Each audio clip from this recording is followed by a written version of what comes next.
अगर आप भारतवासी हैं तो आप जहां पर भी हैं वहां पर दिल खोलकर मुस्कुरा सकते हैं, क्योंकि आज आपको भारतवासी होने पर गर्व महसूस होगा।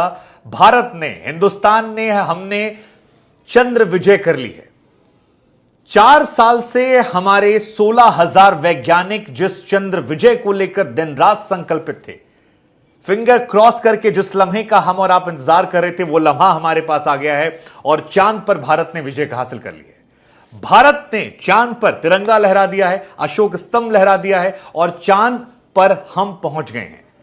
साउथ पोल पर अब तक कोई नहीं पहुंचा था, वहां पहुंचने वाले हम दुनिया के पहले देश बन गए हैं। यह अपने आप में खास है, ऐतिहासिक है।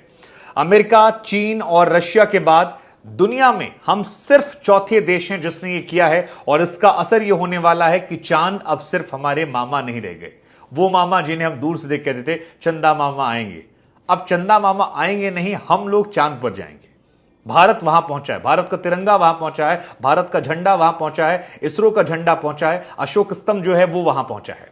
अब चांद की तरफ देखकर सिर्फ छन्नी से आप चांद को निहारेंगे नहीं, बल्कि अपने देश का जो उज्जवल भविष्य है वो भी चांद को यहीं से देखेंगे। और चांद के जरिए जब चंद्रयान हमारा वहां पहुंचा है तो दुनिया में हमारा परचम जो है इस ऐतिहासिक दिन लिखा जाएगा। स्वर्णिम अक्षरों में भारत का नाम जो है वो हमेशा के लिए आज दर्ज हो गया है। कमाल है यार। चंद्रयान हमारा जैसे ही पहुंचा, प्रधानमंत्री भी आ गए। आज प्रधानमंत्री के चेहरे पर भी जो एक्साइटमेंट है वो अलग लेवल से देखने को मिली, लेकिन पॉलिटिक्स को हम साइड में रखते हैं यार।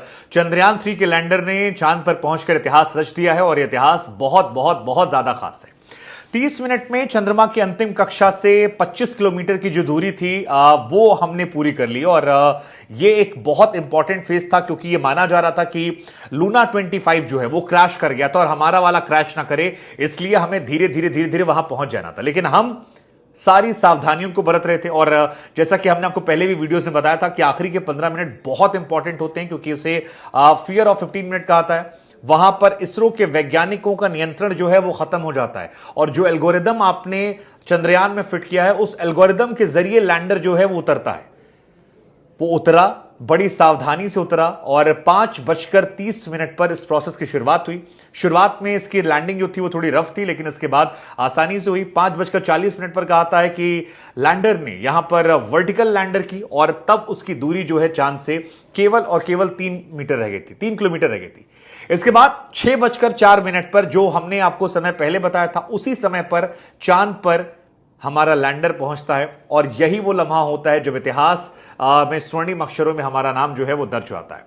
भारत चांद के दक्षिणी ध्रुव पर लैंड करने वाला दुनिया का एकमात्र इकलौता देश बन जाता है। तो दुनिया के इकलौते देश हम बन गए हैं जो दक्षिणी ध्रुव पर गए हैं। ओवरऑल बात करें हम चौथे देश बन गए हैं और अमेरिका, सोवियत संघ, रशिया, सोवियत संघ और चीन को एक कामयाबी मिली है।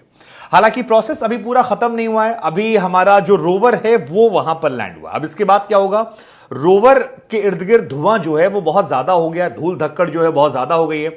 अब हमें इंतजार करना है कि रोवर से जब धूल का गुबार शांत हो जाएगा तो हमारा लैंडर जो है वो यहां से बाहर निकलेगा और विक्रम लैंडर जब बाहर निकलेगा तो असली सफलता हमारी जो है वो यहां देखने को मिलेगी।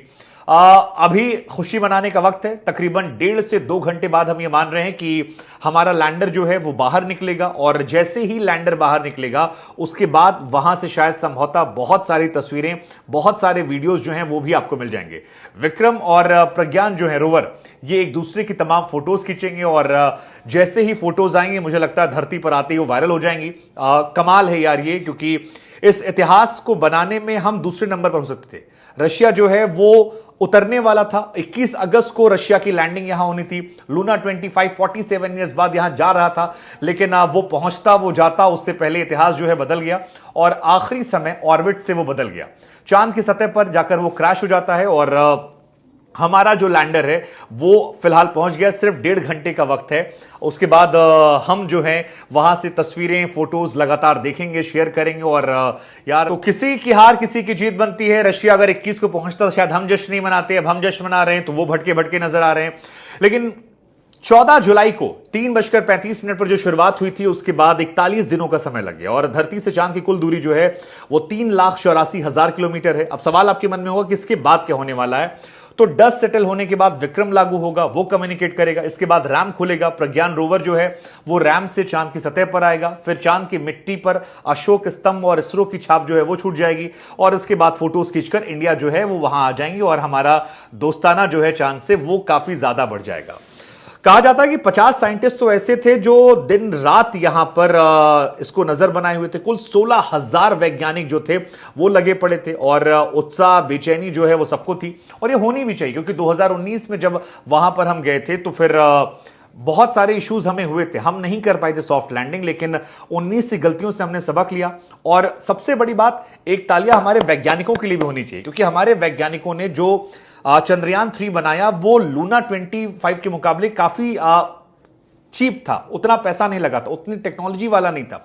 हम केवल 14 दिन रह सकते हैं दिन रात के मुकाबले, क्योंकि वहां पर 14 दिन आज से दिन शुरू हो रहा है, नेक्स्ट 14 डेज जो डे रहेंगे वहां हम रहेंगे। उनका वाला रात को भी सर्वाइव करता, लेकिन हमारी टेक्नोलॉजी, हमारा एल्गोरिदम, हमारे वैज्ञानिकों का दिमाग शायद ज्यादा बेहतर था, और यही वजह है कि हमने ये इतिहास रचा है।